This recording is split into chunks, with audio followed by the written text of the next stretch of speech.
అమరావతి వేదికగా భారత ప్రధాని నరేంద్ర మోదీ గారు ఈ ప్రాంగణానికి మరికొద్దిసేపట్లో రానున్నారు. దీనికి సంబంధించి ఏదైతే అమరావతి పునర్నిర్మాణం అనే కార్యక్రమాన్ని చాలా ప్రతిష్టాత్మకంగా ఆంధ్రప్రదేశ్ ప్రభుత్వం తీసుకోవడం జరిగింది. ఖచ్చితంగా అమరావతిని దేశంలోనే ఒక ప్రత్యేక రాజధానిగా చేయాలన్న ఉద్దేశంతో ముందుకు సాగుతున్నది. దీనిపై సుమారు తెలుగు రాష్ట్రాల నుంచే కాకుండా ఇతర ప్రాంతాల నుంచి కూడా తెలుగు అభిమానులు ఎవరైతే ఉన్నారో వాళ్ళందరూ కూడా లక్షలాది మంది ప్రస్తుతం మనం ఉన్న ఇదే ప్రాంగణంలో రాబోతున్నాము. ప్రస్తుతం మంత్రి రామప్రసాద్ రెడ్డి గారు మన దగ్గర ఉన్నారు. సార్ నమస్తే. ఏదైతే ప్రధానమంత్రి గారు చాలా ప్రతిష్టాత్మకంగా పునర్నిర్మాణం అనే నినాదంతో అమరావతికి ఊపిరి పోస్తున్నారు. సో ఈ కార్యక్రమం ఏ రకంగా చేస్తున్నారు, భవిష్యత్తు ప్రణాళిక ఏంటి సార్ అమరావతి? చాలా సంతోషంగా ఉందండి.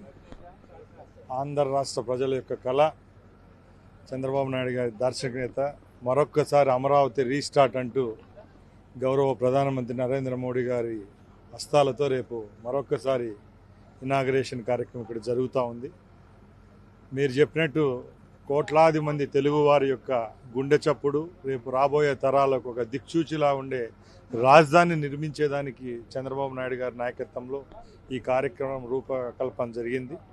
దానిలో భాగంగానే రీస్టార్ట్ అవుతుంది ప్రాజెక్టు.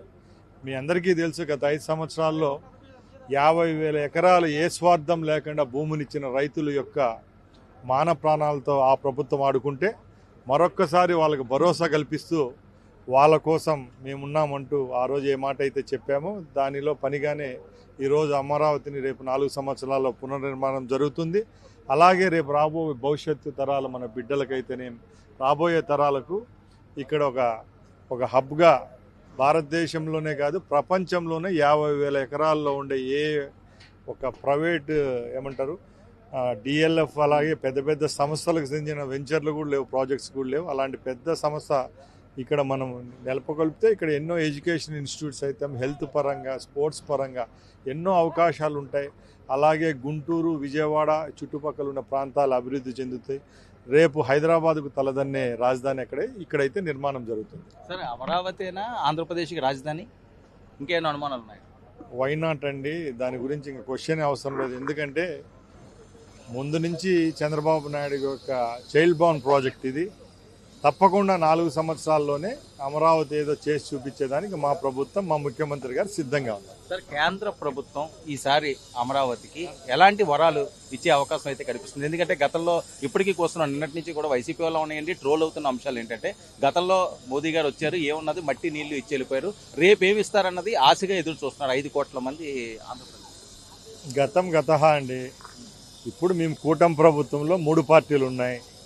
ఇప్పుడు ప్రభుత్వం ఏర్పాటైన 10 నెలల్లోనే మీరు ఒకసారి గమనించాలా, చేతి నుంచి పోయిన విశాఖ స్టీల్ ప్లాంట్ చంద్రబాబు నాయుడు గారి నాయకత్వంలో కేంద్రాన్ని ఒప్పించి ప్రభుత్వ పరం మరొకసారి చేయడం జరిగింది. అలాగే పోలవరం పనులు కూడా శరవేగంగా జరుగుతున్నాయి. మూడోది అమరావతిని కూడా 45,000 కోట్లకు వర్కులు ఏవైతే ఉన్నాయో అవి టెండర్లు కూడా పిలవడం జరిగింది. ఇంకా ఈ క్వశ్చన్ ఎక్కడ రైజ్ అవుతుందో మాకు అర్థం కాదు. తప్పకుండా అమరావతి నిర్మాణం జరుగుతుంది. నరేంద్ర మోడీ గారు కేంద్రం నుంచి ఏదైతే నిధులు చెప్పబోతారో తప్పకుండా ఆంధ్ర రాష్ట్ర ప్రజలకు శుభం కలిగిస్తాయని తెలియజేసుకుంటారు. నిధులు అనే అంశం అన్నది ఆర్బీఐ నుంచి ఇప్పిస్తున్నారు తప్పించి కేంద్ర ప్రభుత్వం సాయం చేయట్లేదు అన్నది మరొక అపవాదం. ఏదైనా ఆంధ్రప్రదేశ్ రాష్ట్రం కూడా భారతదేశంలో ఒక భాగమే. తప్పకుండా భారతదేశంలో ఉన్న ఆంధ్రప్రదేశ్ను కాపాడుకునే బాధ్యత, ఆంధ్రప్రదేశ్ చేయూతనిచ్చే బాధ్యత గౌరవ ప్రధానమంత్రి గారికి ఉంది. కాబట్టి తప్పకుండా మాకు సాయం చేస్తాడు. ఈ రాష్ట్రంలో ఏదైతే క్యాపిటల్ సిటీ అధునాతనమైన సౌకర్యాలతో నిర్మించదలిచామో దానికైతే కేంద్ర ప్రభుత్వం యొక్క సహకారం అయితే ఉంటుంది. సార్, భారత్ పాకిస్తాన్ మధ్య జరుగుతున్న అంశాలు ఏదైతే కాశ్మీర్ అనే అంశం ఉన్నదో, మొన్న పెహల్గాంలో జరిగిన దాడులకు సంబంధించిన అంశం ఉన్నదో, అమాయకంగా 2 ఆంధ్రప్రదేశ్ వాళ్ళు చనిపోవడం జరిగిన సుమారు 22 మంది ప్రాణాలు కోల్పోయారు. ఈరోజు యుద్ధ మేఘాలు కమ్ముకుంటున్నాయని ప్రధానమంత్రి గారు తీసుకునే అడుగులు ఏ రకంగా ఉండే అవకాశం ఉంటుంది? ఈరోజు ఏంటంటే భద్రత లేని బతుకులు బతుకుతున్నామని చెప్పి ఇండియన్స్ భావించే పరిస్థితి. ముఖ్యంగా మనందరికీ తెలుసు, ఈరోజు ఎవరైనా దుశ్చర్యను ఖండించందే ఈరోజు యావత్ ప్రపంచ దేశాలు కూడా పాకిస్తాన్ యొక్క దుశ్చర్యను ఖండించారు. తప్పకుండా రాబోయే కాలంలో అన్ని పార్టీలకు అతీతంగా ఈరోజు కేంద్ర ప్రభుత్వం వెంట నడుస్తూ ఉన్నాయి. తప్పకుండా భారతదేశం అయితే పాకిస్తాన్కి రాబోయే కాలంలో తగిన గుణపాఠం అయితే నేర్పిస్తుంది. సో గతంలో కూడా ఈ రకంగానే చెప్పిన పరిస్థితి, గుణపాఠం అంటూ ఏమీ చెప్పట్లేదు, వాళ్ళు ఇంకా కవ్వింపు చర్యలు చేస్తున్నారు అని చెప్పి అబద్ధం. ఇది ఇంకా చరమగీతం పాడడానికి ఫుల్ స్టాప్ పెట్టే రోజులు దగ్గర పడ్డాయి అనుకోవచ్చు ఈ అంశానికి. మనం ఒకటే గ్రహించాలండి, భారతదేశం అభివృద్ధి చెందుతున్న దేశాల్లో మొట్టమొదటి 5 దేశాల్లో మనం ఉన్నాం. పాకిస్తాన్ టీకి టికానా లేని దేశం. ఈరోజు యుద్ధానికి మనం వాళ్ళను ఉసిగొలిపో, వాళ్ళు మన మీదకి దాడి చేయడం వల్ల మనకు నష్టం తప్పక వాళ్ళకి ఏ విధమైన నష్టం ఉంది. కాబట్టి తప్పకుండా విఘ్నులు నరేంద్ర మోడీ గారికి ఎలాంటి చర్యలు తీసుకుంటే రేపు భవిష్యత్తు బాగుంటుందో తప్పకుండా ఆ విధంగానే ముందుకెళ్తారు. దేశ ప్రజలకి ప్రధాని మోదీ గారు ఒక భరోసా ఇచ్చినట్లేనా?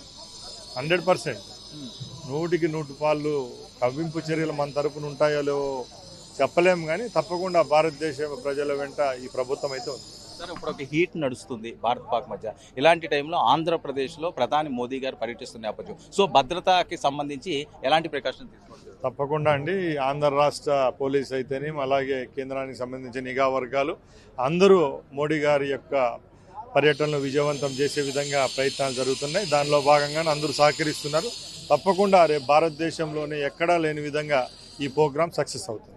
Thank you so much sir. ఇది మంత్రి రామ్ ప్రసాద్ రెడ్డి గారు ఈ రకంగా తమ అభిప్రాయాలు వ్యక్తం చేయడం జరుగుతుంది. ఏదైతే పాక్ కవింపు చర్యలకు ఇక చరమగీతం పాడే రోజు దగ్గర పడింది అని చెప్పి ప్రధానంగా ఆయన చెప్పడం జరుగుతుంది. అంతేకాకుండా ఆంధ్రప్రదేశ్ దిక్సూచిగా భారతదేశంలోని ఏ రాష్ట్రానికి దీనికి ఒక మంచి ప్రయారిటీ ఇవ్వడానికి మోదీ గారు పూర్తి స్థాయిలో సహాయ సహకారాలు అందిస్తారన్న ఆశాభావం కూడా ఆయన వ్యక్తం చేయడం జరుగుతుంది. కెమెరామెన్ రాజుతో వర్మ, అమరావతి నుంచి.